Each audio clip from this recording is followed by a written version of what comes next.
Hello students, 21 दिसंबर first shift का जो exam है वो हो चुका है। ऐसे में अब सवाल ये है कि 21 दिसंबर का जो क्वेश्चन है वो किस तरह से थे। तो सबसे पहले आपको जानकारी के लिए बता दें, जिस तरह से आपको 20 दिसंबर के क्वेश्चन कहीं ना कहीं अभ्यर्थियों को लग रहा था कि टफ है, ऐसे में अब 21 दिसंबर का जो क्वेश्चन है वो बिल्कुल आसान क्वेश्चन आया है। इसीलिए मैं बार बार आपको कहता हूँ कि ये ना सोचें कि आपका जो क्वेश्चन है लेवल वो आगे आसान हो जाएगा या भारी हो जाएगा। क्वेश्चन जो है बिल्कुल सिलेबस से ही रिलेटेड जो है आपसे पूछे जा रहे हैं। तो 21 दिसंबर का क्वेश्चन मेरे पास आ गए हैं, तो चलिए हम एक एक करके देख लेते हैं कि किस टाइप से क्वेश्चन पूछे गए थे, जिससे कि आपको जो अगले शिफ्ट में जिनका एग्जाम है उनको कहीं ना कहीं तैयारी करने में एक सहूलियत मिले। सबसे पहले जो आपको जानकारी के लिए बता दें कि जीन पियाजे से संबंधित जो वैज्ञानिक का नाम है, जीन पियाजे के स्तर दिए गए थे और जिसमें ये पूछा गया था जीन पियाजे के किस स्तर से ये रिलेटेड हैं। दूसरा जो ये था क्वेश्चन कि समाज से संबंधित था, उसमें सबसे पहले ये था कि 4 मनोवैज्ञानिक का नाम दिए गए थे और जैसे जीन पियाजे हो गया, स्किनर हो गया, वैगोत्स्की हो गया, चोम्स्की हो गया, इस तरह से नाम दिए गए थे। उसमें ये पूछा गया था कि समाज से संबंधित मनोवैज्ञानिक कौन है। तो ये बहुत ही सिंपल क्वेश्चन, बार बार इससे रिलेटेड क्वेश्चन पूछे जा रहे हैं। तो और जैसे कि आपने देखा होगा 20 दिसंबर और 16 दिसंबर के एग्ज़ाम में ये पूछा जा रहा था कि वैगोत्स्की के सिद्धांत के अकॉर्डिंग कौन कौन से उनके क्या क्या समीपस्थ विकास के सिद्धांत हो या जो भी हो उससे, लेकिन आज डायरेक्टली यही पूछ दिया था कि कौन मनोवैज्ञानिक जो है सामाजिक विकास से संबंधित हैं, तो वैगोत्स्की। इसके बाद जो है मैथ में ये पूछा गया था कि भिन्न से रिलेटेड अक्सर आपको क्वेश्चन मैथ में देखने को मिल रहा और प्रत्येक दिन आपको शिफ्ट में मैथ से रिलेटेड क्वेश्चन मिलेगा। उसमें ये पूछा गया था कि भिन्न दे दिए गए थे क्रम में और ये पूछा गया था कि सबसे छोटा भिन्न कौन है और सबसे बड़ा भिन्न कौन है, वो चूज करना था। ठीक है, चलिए हम बढ़ते हैं और भी क्वेश्चन। तो और क्वेश्चन क्या है, उसमें ये था कि लिखने से संबंधित। तो आपको भी पता है लर्निंग डिसेबिलिटी से प्रत्येक शिफ्ट में एक क्वेश्चन आ रहे हैं। तो उसमें ये था कि लेखन से संबंधित अक्षमता किससे रिलेटेड है। तो आपको भी पता है डिस्ग्राफिया जो है वो लेखन से संबंधित है और ये अक्सर हर एग्जाम में हर शिफ्ट में ये पूछे जा रहे हैं। वही आपको जो है पर्यावरण ईवीएस में जो है थीम से रिलेटेड था, उसमें ये पूछ दिया था सिंपल जो इनमें से कौन सा थीम जो है नहीं है, और जिसमें कि 4 विकल्प दे दिए गए थे और चारों में एक जो है निगेटिव था। वो क्वेश्चन इसमें पूछा गया था थीम से रिलेटेड, यानी कि थीम से रिलेटेड भी पर्यावरण में प्रत्येक शिफ्ट में कोई ना कोई क्वेश्चन जो है वो आ रहे हैं। चलिए हम बढ़ते हैं और भी कौन कौन से क्वेश्चन हैं। तो ये क्वेश्चन था एनीमिया रोग।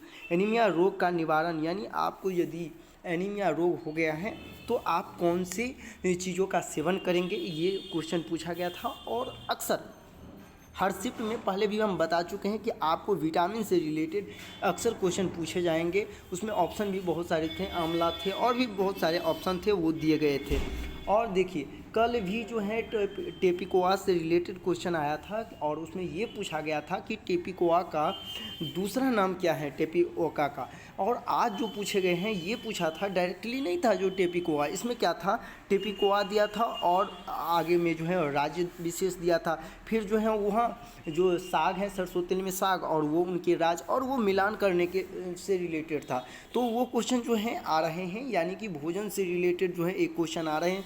चलिए हम बढ़ते हैं और भी क्वेश्चन। तो और क्वेश्चन ये था आवास से रिलेटेड। उसमें ये था कि आवास से रिलेटेड क्वेश्चन पूछा गया था, लेकिन इसमें ये दिया था कि असम और उसके आगे जो है 10 से 12 फीट ऊंचे जो हैं वो घर होते हैं। फिर हिमाचल प्रदेश दिया था और उनके आगे जो है कुछ और उनकी विशेषता। इसके बाद जो है मनाली दिया था और भी उससे आगे। ऐसे ही सभी जगहों के कुछ खास जो जगह जो आप आवास से रिलेटेड पढ़ते हैं ईवीएस में वो दिया गया था और उसमें वो पूछा जा रहा था कि आखिरकार ट्रू कौन है, सही कौन है। तो आप भी जानते हैं असम में जो है वो 10 से 12 फीट ऊंचे जो है बांस के खंभे पे घर होते हैं और बांस से। तो ये कहीं ना कहीं जो क्वेश्चन आ रहे हैं वही क्वेश्चन ज़्यादातर पूछे जा रहे हैं जो एनसीईआरटी के बुक से रिलेटेड जो आप पढ़े हुए हैं। और आज का जो है वो पेपर कहीं ना कहीं जो 20 दिसंबर के पेपर से बिल्कुल आसान है। इस तरह की पेपर यदि आते हैं तो निश्चित तौर पे जितने सारे स्टूडेंट अभी तक कॉल किए हैं सभी का यही कहना है कि क्वेश्चन बहुत आसान था, यदि हम इस बार नहीं पास करेंगे तो कब करेंगे। इसके बाद आगे जो और क्वेश्चन था, आगे ये क्वेश्चन आया था कि मनुष्य की तरह, सिंपल देखिए, पक्षी से भी रिलेटेड पूछ दिया है, पक्षी से रिलेटेड ये पूछा था। देखिए कल भी आपके एग्जाम में एक क्वेश्चन था, वो आपका कौन जो प्रवासी पक्षी होते हैं, वो भारत में कौन प्रवासी पक्षी जो हैं भारत में आते हैं, वो था। और आज जो है पक्षी से रिलेटेड ये पूछ दिया था कि निम्न में से कौन से पक्षी जो हैं मनुष्य की तरह सीधी आंखें हैं, किस पक्षी की जो है मनुष्य की तरह सीधी आंखें। तो सिंपल आप भी समझते हैं, और उसमें ऑप्शन था कि उल्लू, रोबिन, कलचीरी, फख्ता, इस तरह से ऑप्शन दिए गए थे। और आप भी जानते हैं जो इसका जो सही आंसर होगा वो उल्लू होगा। तो कहीं ना कहीं जो क्वेश्चन का लेवल है वो बहुत ही आसान पूछे जा रहे हैं। यदि आप देखेंगे तो टेपिकोआ हो गया, बास हो गया, पक्षी से रिलेटेड होगा, तो कितने आसान क्वेश्चन पूछे जा रहे हैं। अब इससे क्या, यदि हम बात करें सीडीपी की, तो सीडीपी में जो है वो आपको वैगोत्स्की से, पियाजे से, कोहलवर्थ से भर भर के क्वेश्चन आ रहे हैं। तो यदि अभी भी आप उस पर ज़्यादा फोकस नहीं किए हैं तो अभी भी आपके पास समय है, आप उस चीज़ पर फोकस करें। यदि आज हम बात करें संस्कृत की लैंग्वेज फर्स्ट और लैंग्वेज सेकंड की, तो स्टूडेंट का कहना है कि अभी तक जो संस्कृत के क्वेश्चन पूछे जा रहे थे जिनका पैसेज कहीं ना कहीं टफ होता था, लेकिन संस्कृत के जो पैसेज हैं वो बिल्कुल आसान देखने को मिला है और पूरे मिल रहा था। यानी संस्कृत ऐसा लग रहा था जो हम पढ़े हुए हैं, और संस्कृत का पैडागोगी भी कहीं ना कहीं जो टैग वर्ड आप लोग को दिए थे उसी से जोड़ करके पूछा गया क्वेश्चन था। इसके बाद जो अगला जो क्वेश्चन है वो ये था कि महात्मा गांधी दांडी यात्रा कब प्रारंभ किया था, और इसमें ईस्वी दे दिया गया 1927, 1928, 1930, 1931, इस तरह के ऑप्शन भी दिए थे।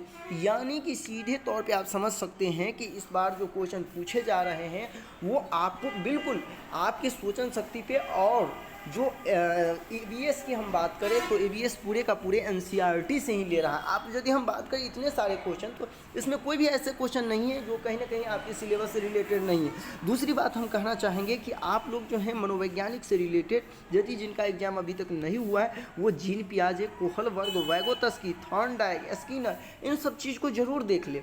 हुआ क्या, जो 20 दिसंबर को एग्जाम दे करके आए स्टूडेंट, और उन्होंने ये बताया कि क्वेश्चन का जो है कुछ लेंदी टाइप के क्वेश्चन पूछे जा रहे हैं, क्वेश्चन का लॉन्ग कर रहे हैं। फिर उसके बाद ये हुआ कि अभ्यर्थियों के मन में एक इस तरह की आ गई कि इस बार को जो सीटेड क्वेश्चन है वो कहीं ना कहीं टफ पूछा जा रहा है, लेकिन बिल्कुल ऐसा नहीं है। किसी एक शिफ्ट में कोई एक सब्जेक्ट कठिन हो जाने से ऐसा नहीं है जो पूरे एग्जाम का पैटर्न ही चेंज हो जा रहा है।